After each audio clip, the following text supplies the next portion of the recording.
નવીનભાઈ ચાંદભાઈ એમને પૂજા પંડ્યા સાથે 4 વર્ષથી અફેર છે, આડા સંબંધ છે। વારંવાર પૂજા પંડ્યા સાથે મળવા જાય, ફરવા જાય, એનો વિરોધ હું કરું છું તો મને ઢોર માર મારે છે અને એમ કહે છે કે કાયદામાં એવું છે ઘરવાળી હોવા છતાં બીજી ઘરવાળી રાખી શકે અને મેં વિડીયા મૂક્યા છે તો પૂજા પંડ્યા એમ કહે છે કે વિડીયા ડિલીટ માર નકર એને હું 3 વર્ષની સજા પડાવીશ।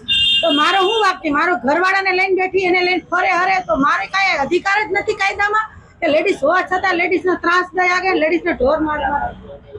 મારે 4 બાળકો છે, 2 દીકરીઓ 2 દીકરા, તો મારે આને મૂકીને ક્યાં જાઉં? એની વારંવાર એમ પૂજા એમ કહે છે કે તું એનો નેઠો પાડી નાખ કે એને છૂટાછેડા દઈ દે। તો પૂજાનો કયો અધિકાર છે કે મારું ઘર મને મુકાવી આગે? મારા ઘરમાં એના કહેવાથી જ બધું થાય છે।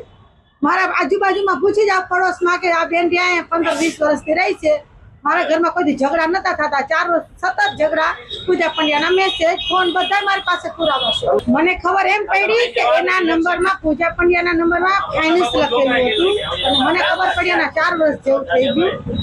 અને મને જ્યારે એને પ્રૂફ પકડું ને એટલે મને પગે લાગે અને કેસ કબાડા કરું એટલે સમાધાન કરાવી નાખે।